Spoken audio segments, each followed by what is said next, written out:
Welcome back. You're listening to Get Real. I'm your host, Bob Gallagher. Joining me in the studio today is a very special guest and personal friend, Hong Tran of Lee Hong Attorneys at Law. Welcome to the show, Hong. How you doing? Good. Thank you so much for having me on. Well, we appreciate you coming. We've been asking you for quite a while to join us in the studio for a segment, and we finally managed to wrangle you, only with the promise of lunch, but still, you came in, and that's important to us. We appreciate it. I'm afraid of the mic. Yeah, I'm sure. So we asked you on to the show today to kind of talk about the real estate transaction from the attorney's perspective. You know, because a lot of our listeners and a lot of first-time buyers out there listening, they assume you involve an attorney in something, and it must be a big issue or a big deal, and it kind of scares them off a little bit. So we kind of wanted to let you kind of walk us through what a transaction is like and what you do. And I've got a few questions here for you. You know, just a general question. You know, how do you help as an attorney, a real estate attorney? How do you help buyers and sellers through the process? Well, it's a long process, right? Yeah. And from the very beginning, let's take the buyers from the buyer's perspective. Yeah. What we do for them and what happens before it comes to us. Right. So the buyer has to go get a pre-qualification, pre-approval letter to know that they qualify in some form or manner in order to purchase. Then they would hire one of the awesome real estate agents to take them around to see properties that fit their requirements or qualifications. Right. And then from there, they would make an offer. Offer gets accepted. Then the home inspection gets negotiated. After all that is done, it gets to the attorneys. Right. So here in Massachusetts, it's usually the seller's attorneys that draft the purchase and sales. But obviously, when a seller's attorney drafts the purchase and sales, it protects the sellers. Right. Right. So when it comes to us, we add riders, we add language on there to protect our buyers as well. And when we add language on there, we want to make sure that everything that is negotiated between the buyers and the sellers through the brokers get onto the purchase and sales, because sometimes you don't know what has been negotiated or what has happened. That's true. In the time that before it got to you. And sometimes you just get a blast of emails where if you don't read the emails correctly, if you don't go down all the way through the chains, you're not going to know what has been fully negotiated. So it's all about the details. Absolutely. Yeah. It's very detailed oriented once it gets to our section. Right. And then right after the back and forth with the seller's attorney and the purchase sales gets approved, we would either call the client or meet up with the client to review the purchase sales, because it's the last approval and the last say in this is the buyer, and we want to make sure that everything is all included in there. Right. So when we review this with the buyer the last time, if the buyer catches anything that's not on there or there's a mistake in it, then we would have to go back to the seller's attorney and make these changes. Right. So once all that is done, that's when that's when we're comfortable for the buyers to sign the purchase sales. Right. And sometimes buyers are they don't have the time to come to our office, so we would utilize one of our partner real estate agents who can put this through .loop, DocuSign, or any of these electronic signature systems that they utilize to have our clients sign. Now, when our clients are signing this, they know the version that we have reviewed with them and finalized, and from there, they would make their additional deposit. Excellent. Yep. And speaking of deposits, who holds the deposit once the purchase and sales is signed? Well, usually the deposit is held by the seller side, because if the buyer is putting down a deposit, I mean, it becomes useless for the buyer's side or the buyer's agent or the buyer's attorney to be holding the deposit, right? Right. So it's usually the seller side. So it's some attorneys would hold the deposit, some listing brokers would hold the deposit. Right. Yeah. But I normally like it when the listing agent holds the deposit for the purchase and sales as well, because the listing agent is also holding deposit for the offer to purchase. So now let's keep all the deposit in one escrow account. Oh, that's smart. Yeah. Yeah, excellent. So one of the things that we talked about before we got started today was title insurance.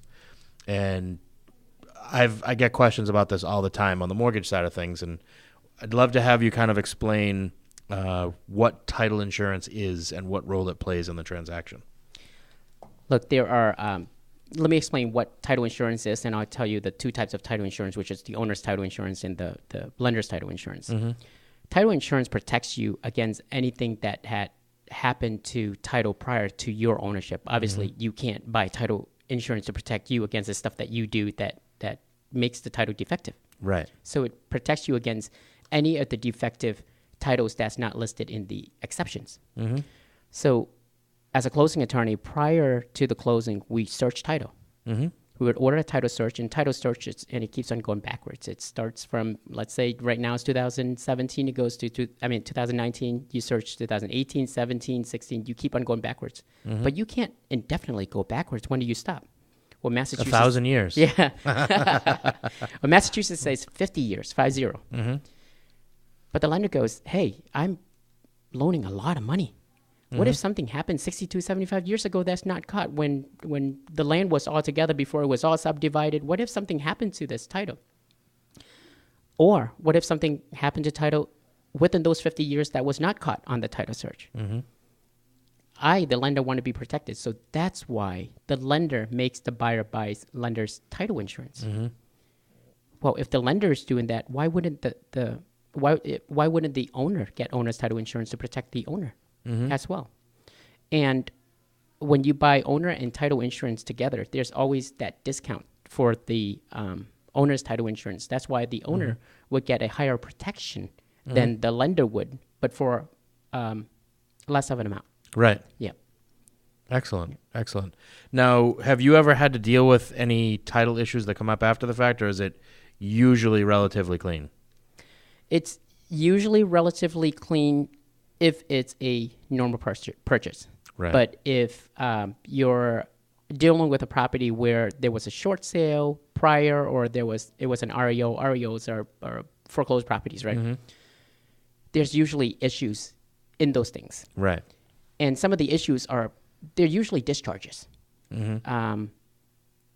Let's say the previous seller owns the property, but they owe mortgage, and they owe real estate taxes, and they owe private lenders, or they owe contractors where they would put in the materials liens on the property. And if some of these things were not discharged prior, and the owner and the seller has owner's title insurance, we could have the title company go and do an undertaking, an indemnity undertaking for the current buyer, so that we can close the transaction. That only works if you have owner's title insurance, right? If you don't, then there's no one there to protect you.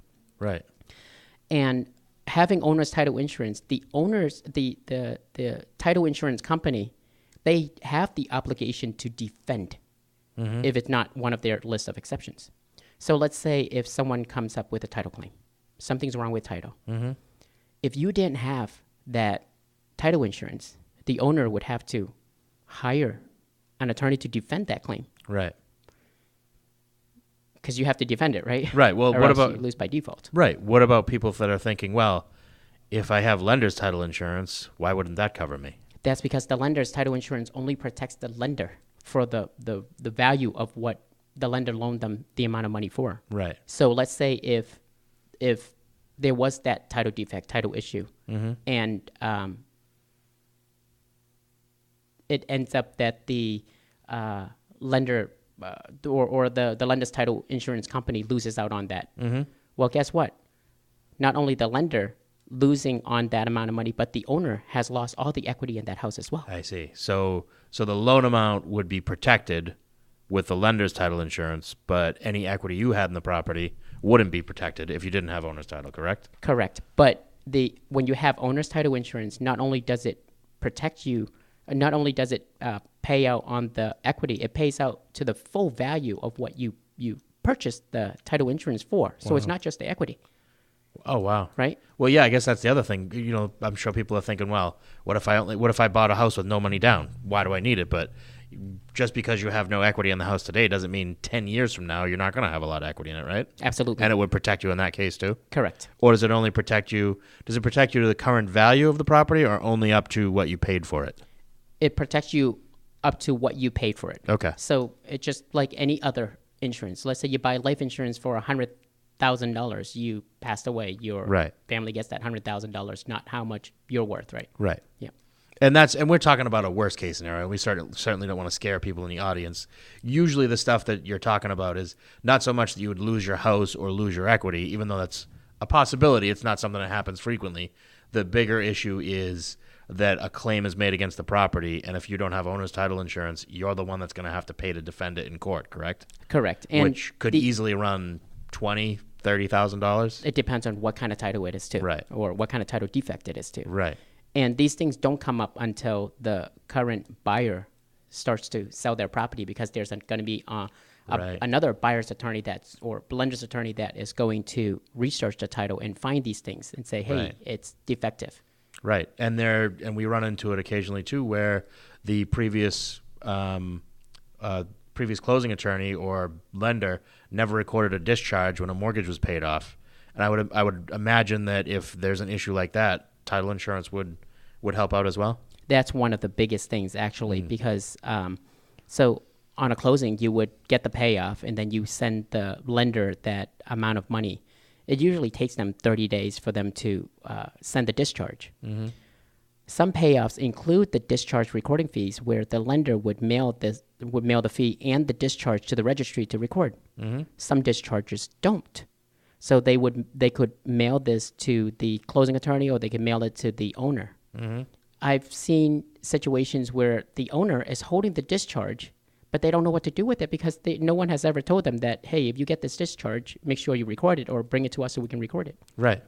And it never gets recorded.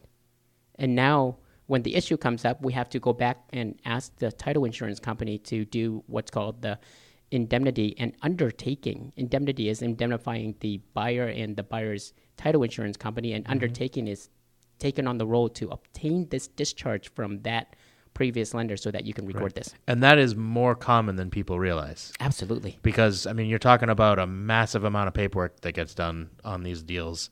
Even though a lot of it is electronic now, whenever you have people involved, mistakes can be made. And these, I mean, you're talking, I can't even take a guess at how many discharges are recorded in the course of a year in just the state of Massachusetts alone. Correct. Some percentage of those are going to get missed. Right. And what people don't realize, they're probably thinking, well, so you go back to the mortgage company, you have proof that you paid it off, shouldn't be that big of a deal. Yeah, but what happens when the company that you originally took the mortgage out from has been sold and acquired 19 other times and now no longer really exists other than a file cabinet in some warehouse somewhere? I've seen that situation where company A gets bought out by company B and later on bought out by company C. Mm-hmm.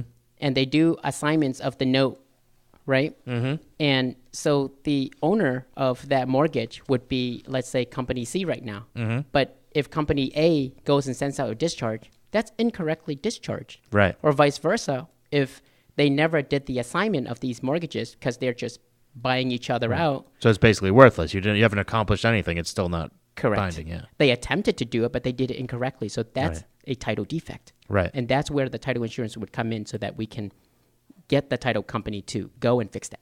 Right, because you don't want to be the owner of a home chasing down some bank that no longer exists to try and get somebody to give you what you need to get that recorded. Correct. I imagine you want somebody that's doing this as their profession to make sure it gets cleaned up. Correct. Right. And I mean, if you don't know, you could be spending hours, weeks, and days. A lot of time or a lot of money. Yes. Yeah. Yes. So at the end of the day, it's probably a smart choice to buy the title insurance. It's always a smart choice, yes, right? Absolutely. So let's talk about the other things that you do to protect your buyers. You know, we were talking, again, a little bit before the show. There is a financing contingency in the purchase and sales, and there's, the closing date. And those are the dates that we have to meet on the financing side. Tell us a little bit about why, even after a loan's been approved, you tend to extend the financing date. What's the purpose of that? So some attorneys think I'm crazy for continuing to ask for extensions even though after we got the mortgage commitment. Most of these mortgage commitments come in with conditions. Yes. Buyer, here's a mortgage commitment with conditions A, B, and C. Well, what if we can't satisfy one of those commitments and we never ask for an extension on the mortgage commitment? Mm-hmm. If one of those conditions are not satisfied, I don't want to risk losing my client's deposit. I mean, some of these deposits could be a lot of money. I mean, $1,000, $5,000 to a transaction of $500,000 may not be a big percentage, but for a buyer, with it being their first time buying a house, could be a lot of money. I mean, it's so we need to protect them. Right. And not until all of these conditions are satisfied, then I feel comfortable to not ask for further extensions. Right. Which is smart, and you are smart to do it, because you actually did have somebody, I don't know how recently it was, but I know we were talking about this a while back, that lost their job after approval. Correct. I mean, prior, during the whole mortgage process, the lender would get documentations from human resource that the client is working, but a few days prior to the closing, the processor would continue to check. I mean, they do the VOE, right? The verification of employment, to make sure that the client is still working there. Right. I mean, what if the client has been laid off? Right. And that is one of the conditions. And it has happened. Yeah. Yeah.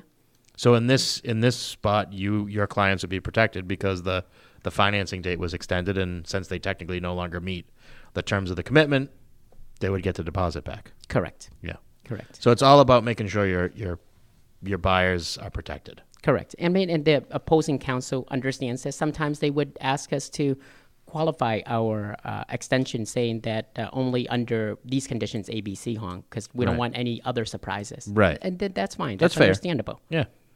Yeah. Excellent. Excellent. So a couple more minutes. We're almost out of time. I can't believe it's already been so long. I want to make sure I get a couple of things in here, though. Your main office is located in Worcester, right? Correct. And you're a full-service real estate law firm. You do some other stuff as well, but primarily real estate law. Why don't you talk about the areas you cover? Because a lot of people are assuming if you're based in Worcester, that's probably what you cover. Why don't you elaborate on that for us? Okay, so we also have an office in Randolph. Right. We're licensed to do closings in Mass, Connecticut, New Hampshire, and Rhode Island. And I'm always on the road doing closings. And I was going to say that. Usually when I talk to you, you're either in a closing or about to go into a closing or in the car driving to a closing. Yes. So not only are you licensed there, you actually frequently do a lot of closings in Connecticut and New Hampshire particularly too, right? Correct. Especially, and Rhode Island. Yeah, Rhode Island. Especially with Rhode Island and Connecticut. It's different from here in Massachusetts. Massachusetts, we actually have a registry where we register all the recording lands. And in Rhode Island and Connecticut, it's actually done at the town halls. So normally we would do a real estate closing at the real estate offices, and we would walk the documents over to the town hall to record. Right. Yeah. Which I was shocked at. I had no idea that Connecticut and Rhode Island didn't have those. Yeah, they don't. It's all recorded, and it's all kept at the town hall. That must make it interesting. I also want to give out your contact info too. Why don't you share the phone number, the best phone number to reach you or your company? Maybe I should give out my wife's cell phone number. No, my company number is 508-799-4529, and that's 508-799-4LAW. Excellent, excellent. And then I think that's it, unless you have any final tips you want to offer us about closing and how to be prepared. For the actual closing, I mean, I probably should have been a little more specific. Yeah, well, for the actual closing, make sure that you bring IDs and also you bring either a bank check or you wire money into our accounts. And if you're going to be wiring money, make sure you're calling us to verify that it is our wiring instruction, because there has been a lot of wire fraud. Oh, yeah, yes. That's a good point, too. It's huge. Yeah. Thank you. That's a lot of great information, Hong. Again, that was Hong Tran with Lee Hong, Attorneys at Law. We appreciate you coming on the show. Awesome. Thank you so much for having me. You're very welcome. We're going to take a quick break for commercials. We'll be back after this.